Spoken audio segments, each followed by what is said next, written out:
Hello friends, welcome back to સીતુસ kitchen. આજે આપણે બનાવીશું ગરમા ગરમ ક્રિસ્પી એવા એકદમ નવી રીતે લીલી મેથીના અને પૌવાના વડા બનાવીશું। એકદમ ટેસ્ટી એવા તમે લીલી ચટણી કે ટમેટા સોસ કે ચા સાથે પણ સર્વ કરી શકો છો। તો ચાલો બનાવીએ। તો એના માટે એક બાઉલમાં 1 કપ પૌવા,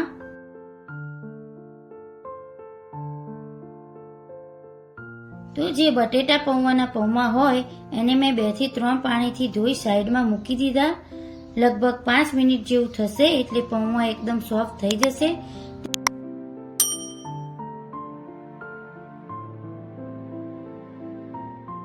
ત્યાં સુધી આપણે એક મિક્સર જારમાં 2 થી 3 લીલા મરચા, 1 ટુકડો આદુનો, 3 થી 4 લસણની કળીઓ, લસણ ના ખાતા હોય તો સ્કીપ કરવાનું, 1 ટીસ્પૂન જીરું અને 1 ટીસ્પૂન લીલા ધાણા લઈ મિક્સર જારમાં વાટી લઈશું। હવે પૌવા સોફ્ટ થઈ ગયા છે અને આ રીતે હાથેથી મસળી લેવાના। આપણે બીજી સામગ્રીઓ ઉમેરીશું।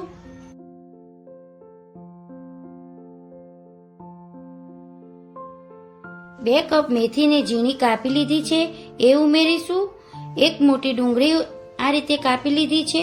હવે આદુ, લસણ અને મરચાની પેસ્ટ વાટી હતી એ ઉમેરીશું। 1 ટીસ્પૂન અજમો હાથેથી મસળીને ઉમેરીશું। સાથે 2 ટીસ્પૂન જેટલા સફેદ તલ ઉમેરીશું।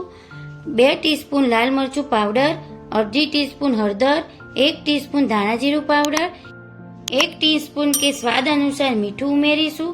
હવે 3 ટેબલસ્પૂન ચણાનો લોટ ઉમેરીશું અને સારી રીતે મિક્સ કરીશું।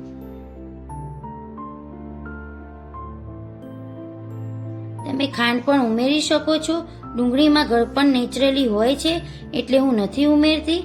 અને તમને જરૂર લાગે કે મિશ્રણ ઢીલું છે તો તમે ચોખાનો કે ચણાનો લોટ ઉમેરી શકો છો અને લોટ બાંધી લઈશું। અને લોટ બંધાઈ ગયો છે અને હાથ પર મેં થોડું તેલ લગાવી લીધું છે અને એક સરખા નાના નાના વડા, તો વચ્ચે પાતળા એવા બહુ જાડા આપણે નહીં બનાવીએ। તો આ રીતે વડા હું તૈયાર કરી લઈશ।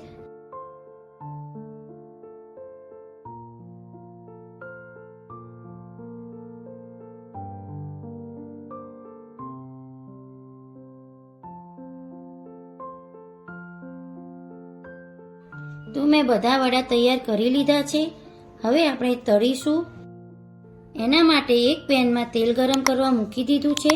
તેલ ગરમ થઈ જાય એટલે ગેસની ફ્લેમ મીડિયમ કરી લઈશું અને વડા જે આપણે વાળ્યા છે એ આ રીતે છૂટા છૂટા મૂકી દઈશું અને મીડિયમ ફ્લેમ પર બંને સાઈડ ગોલ્ડન થઈ જાય ત્યાં સુધી આપણે એને તળીશું। અને આ રીતે સાઈડ ચેન્જ કરી લેવાની। પછી બીજી સાઈડ પણ થોડા ગોલ્ડન થઈ જાય એટલે સાઈડ ચેન્જ કરી લઈશું।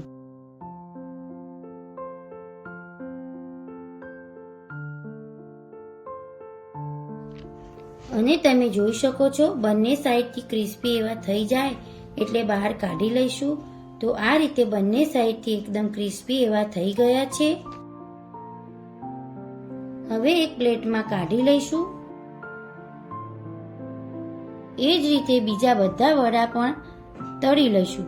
તો તમે જોઈ શકો છો આ રીતે બધા વડાને મેં તળી લીધા છે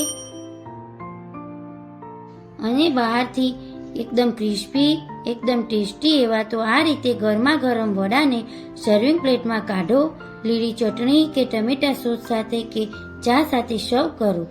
બાળકોને ટિફિન બોક્સમાં પણ આપી શકો છો। નાના કે મોટાને બહુ જ ભાવશે। બાજરી મેથીના વડા બનાવતા હશો પણ આ રીતે લીલી મેથીના અને પૌવાના વડા ક્યારેય નહીં બનાવ્યા હોય। એકદમ નવી રીતે વડા બનાવ્યા છે। તો આ રેસીપી એકવાર જરૂરથી ટ્રાય કરજો।